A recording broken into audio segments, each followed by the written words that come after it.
आज आम बिना पियाज रसुण रे बेसन आलूर सुआदिया तरकारी बनैबा आपको आम बहुत ही सहज उपाय रे आ पूरा मेजरमेंट करके ही बनैबा जेमती एटा पूरा परफेक्ट बनिबो।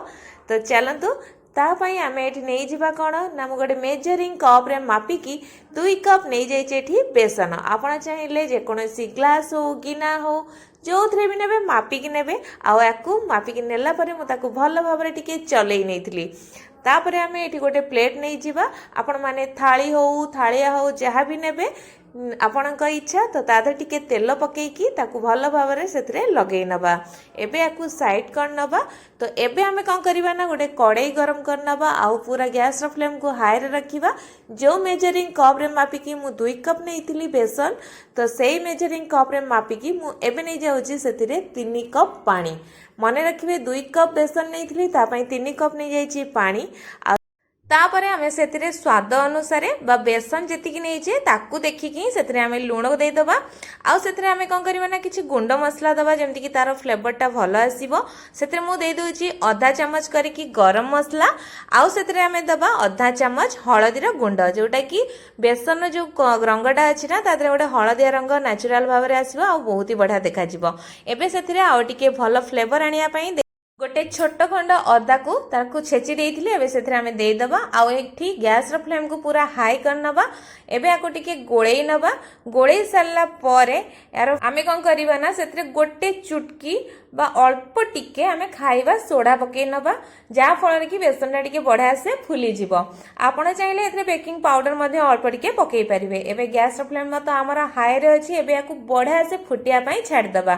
तो एठी देखो हमर पानीटा बढ़िया भाव रे फुटलानी तो एठी आमे कौन करवा ना जो बेसन अच्छी ना से अल्प अल्प पकईकी कंटिन्यू आम एमती गोलेबा कंटिन्यू गोलौ थे ना तो कौन हम ना आमर जो बेसनटा बिंडा हो मझे मझे एबे एटा आमर भल भाव में गोले हो गलानी तो ताकू आम एमती कंटिन्यू ही गोलेउथिबा आ एठी गैस रो फ्लेम को पूरा कम करनेबे। आमको बेसन को सिझेबार अच्छी ता संगरे भल भाव में आमको गोले नवार अच्छी तो एमती कंटिन्यू गोलौथिबे नहीं तो आमर तले लागी जिवो।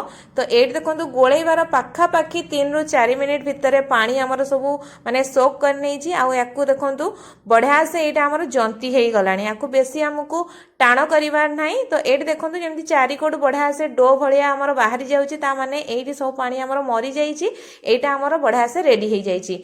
तो एबे याकू आमर बाहर बेस समय रखिया नाही नाही तो सेटा कड़ाई रे सेट हे जिवो। तो आमे कौन करवा ना फटाफट जो प्लेट रे आमे तेल लगई थिले से प्लेट को आमे सब तक भल भाव रे काढी नबा। तापर मु आपन गोटे सहज उपाय कहूची एमती गोटे गिना नहीं जिवे आ ता पछपट टिके तेल लगई नेबे जेहेतु एटा बहुत ही गरम थिबो तो हाथ मारिबा टिके कष्ट लागिबो तो नाही तो आपन टिके गोटे ताटिया रे पानी रखि नेबे आ सेइतरे ए गिना पछपट टिके पानी लगेकी एमती प्रेस करिकी सब आडे समान कर नेबे। आपन केते मोटा और पतला दरकार आपण माने से हिसाब रे एठी रखिबे। तो चारि आडे स्प्रेड कर नउची मु पूरा समान भाव रे आ मते जेतिकी पतला दरकार मु सेही भाव रे एठी रखि नै। तो एठी देखि पड़थिबे एटे केते बढ़िया भाव में आमर स्प्रेड हो जाइए। तो एबे आकु आमे 10 मिनिट पखापाखी बाहर रखीदबा सेट होगापाई बा माने ठंडा होगापाई। जदि आपण माने बहुत तरतरे अछंती बा जल्दी रे अछंती ताले आपण माने याकु डायरेक्टली फ्रीजर भितर रखिक मध्ये ठंडा करि परिबे। तो एटा ठंडा होगा भितर मु आपन किछि मसला नै छि देखै दोछि। एठी मिल जाइछि खंडे अदा राग पई गोटे कंचा लंका आ 2टा मीडियम साइज रो टमाटो।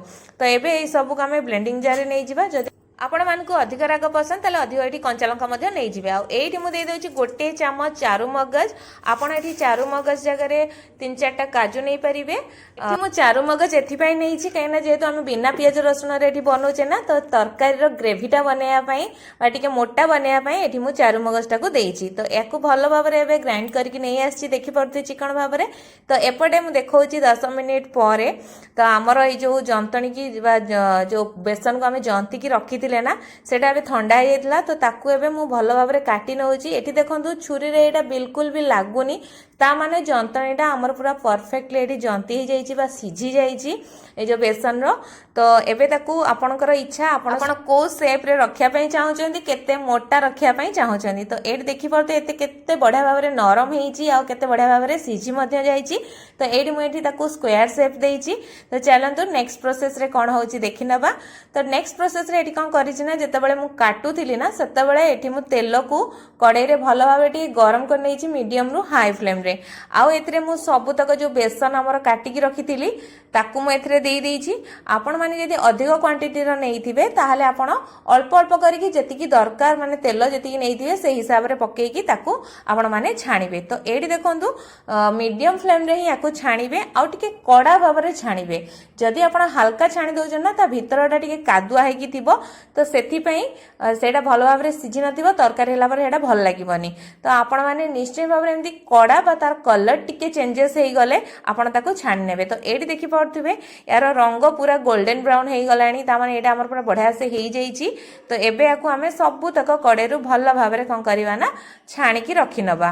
ତ ୟା ପରେ ମୁଁ କ'ଣ କରିଛି ନା ଏଥିରେ ଦେଇଦେଉଛି ଗୋଟେ ଛୋଟ ଆଳୁ ଯେଉଁଟାକି ମୁଁ ଛୋଟ ଛୋଟ କରିକି କାଟିକି ତାର ଚୋପା ଛଡ଼େଇକି ତାକୁ ଭଲ ଭାବରେ ଧୋଇ ନେଇଥିଲି। ଏବେ ୟାକୁ ମଧ୍ୟ ଆପଣ କ'ଣ କରିବା ନା ତେଲରେ ପକେଇକି ଟିକେ ଛାଣି ନେବା ବା ତାର ଟିକେ କଲର୍ ଚେଞ୍ଜ ହେଇଗଲେ ତାକୁ ବାହାର କରିଦେବା। ଆପଣ ଚାହିଁଲେ ଏଇ ବେସନ ତରକାରୀରେ ଆଳୁକୁ ସ୍କିପ୍ ମଧ୍ୟ କରିପାରିବେ। ତ ଏଇଠି ଦେଖନ୍ତୁ ଆଳୁ ମଧ୍ୟ ଆମର ତାର କଲର୍ ଚେଞ୍ଜ ହେଇଯାଇଛି। ତ ଏଇଠି ଆମେ ଆଳୁକୁ ସବୁତକ ବାହାର କରିଦେବା। ଆଉ ଯେଉଁ ଏକ୍ସଟ୍ରା ତେଲ ଥିଲା କଡ଼େଇରେ ମୁଁ ତାକୁ ମଧ୍ୟ ବାହାର କରିଦେଇଛି। ତ ଏଇଠି ଆମେ କ'ଣ କରିବା ନା କିଛି ଗୋଟା ମସଲା ଦେବା, ଯେମିତିକି ଅଧା ଚାମଚ ମୁଁ ଜିରା, ତେଜପତ୍ର ଗୋଟେ ଆମର ଦେଇଦେଇଛି ଗୁଜୁରାତି ଆଉ ଖଣ୍ଡେ ଡାଲଚିନି। ସେ ସବୁ ଭଲ ଭାବରେ ଫୁଟିଗଲା ପରେ ଆମେ ଯେଉଁ ମସଲାକୁ ବାଟିକି ରଖିଥିଲେ ନା ଟମାଟୋ, ଅଦା ଆଉ କଞ୍ଚା ଲଙ୍କାକୁ ଏଇଥିରେ ଆମେ ପକେଇଦେବା। ପକେଇ ସାରିଲା ପରେ ଆକୁ ଆମେ କ'ଣ କରିବା ନା ସେଇ ମିଡ଼ିୟମ୍ ଆଞ୍ଚରେ ହିଁ ଆମକୁ 2 ରୁ 3 ମିନିଟ୍ ପର୍ଯ୍ୟନ୍ତ ଟିକେ କଷିବାର ଅଛି, ଯେମିତିକି ଆମର ଟମାଟୋଟା ଭଲ ଭାବରେ କଷି ହେଇଯିବ। ଯେହେତୁ ଆମେ କଞ୍ଚା ଟମାଟୋକୁ ଏଠିରେ ପକେଇଥିଲେ। ତ ଏଇଠି ଦେଖନ୍ତୁ 2 ରୁ 3 ମିନିଟ୍ ଭିତରେ ୟା ଉପରେ ତେଲ ବାହାରିଲାଣି, ତାମାନେ ଏଇ ମସଲାଟା ଆମର କଷି ହେଇଗଲାଣି। ତ ଏଇଥିରେ ମୁଁ ଆଉ ପାଖାପାଖି 3 ଚାମଚ ଭଳିଆ ପାଣି ଦେଇଦେଉଛି। ତ ପାଣି ଦେଇସାରିଲା ପରେ ଏଥିରେ ଆମେ କ'ଣ କରିବା ନା ଗୁଣ୍ଡ ମସଲା କିଛି ପକେଇବା। ତ ଗୁଣ୍ଡ ମସଲା ଭିତରେ ମୁଁ ଏଠି ଦେଇଦେଉଛି ଅଧା ଚାମଚ କାଶ୍ମୀରୀ ଲଙ୍କା ଗୁଣ୍ଡ, ଯେଉଁଟାକି ରାଗ ଲାଗେନି, ତାର କଲର୍ଟା ବହୁତ ହି ବଢ଼ିଆ ଆସିଥାଏ। ଅଧା ଚାମଚ ଦେଇଦେଉଛି ଗରମ ମସଲା, 1 ଚାମଚ ଏଥିରେ ମୁଁ ଦେଇଦେଉଛି ଧନିଆର ଗୁଣ୍ଡ, ଆଉ ଦେଇଦେଉଛି ଅଧା ଚାମଚ ହଳଦୀର ଗୁଣ୍ଡ। ତା ସହିତ ମୁଁ ଏଠି ଅଧା ଚାମଚ ଲୁଣ ଦେଉଛି। ଆପଣମାନେ ଯେତିକି ମସଲା ନେଇଥିବେ ସେଇ ମସଲାକୁ ଦେଖିକି ହିଁ ଲୁଣ ଦେବେ, କାହିଁକିନା ଆମେ ଆଗରୁ ବେସନ ଯେତେବେଳେ ଜନ୍ତିଥିଲେ ସେତେବେଳେ ମଧ୍ୟ ଆମେ ଲୁଣ ପକେଇଥିଲେ ବେସନରେ। ତ ଏବେ ଏଇ ଗୁଣ୍ଡ ମସଲାକୁ ଆମକୁ କଷିବା ପାଇଁ ବେଶୀ ସମୟ ଲାଗିବନି, ବାସ୍ କିଛି ସେକେଣ୍ଡ ଭିତରେ ଏଇଟା ଆମର ଭଲ ଭାବରେ କଷି ହେଇଯିବ। ତ ଏଇଠି ଦେଖନ୍ତୁ ଏଇଟା କଷିବାର ପାଖାପାଖି ଆମର 40-50 ସେକେଣ୍ଡ ଏଇଠି ହେଇଯାଇଛି। ତ ଏଇଥିରେ ଆମେ କ'ଣ କରିବା ନା ଯେଉଁ ଆଳୁ ଆମେ ଛାଣିକି ରଖିଥିଲେ ତାକୁ ମଧ୍ୟ ଏଥିରେ ପକେଇକି ଭଲ ଭାବରେ ଟିକେ କଷି ନେବା ଆଉ 1 ରୁ 2 ମିନିଟ୍ ପର୍ଯ୍ୟନ୍ତ। ତ ଏଇଠି ଦେଖନ୍ତୁ ଭଲ ଭାବରେ ଏଇ ଆଳୁର କଷାଟା ମଧ୍ୟ ଏଇଥିରେ ହେଇଯାଇଛି। 1 ରୁ 2 ମିନିଟ୍ ଆମର ଏଠି ହେଇଗଲାଣି।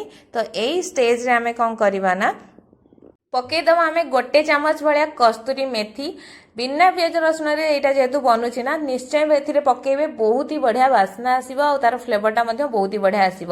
ତ ୟାକୁ ବାସ୍ ଟିକେ ଗୋଳେଇ ନେଲା ପରେ ମୁଁ ଏଥିରେ ଟକ୍ ଟକ୍ ଫୁଟୁଥିବା ଗରମ ପାଣି ଦେଇଦେଇଛି।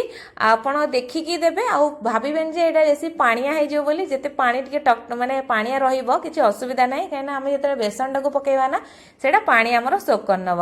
ତ ଏଇଠି ଦେଖନ୍ତୁ ମୁଁ ଏଠି ପାଣି ଦେଇଦେଇଛି ପାଖାପାଖି 2 ଗ୍ଲାସ୍ ଭଳିଆ।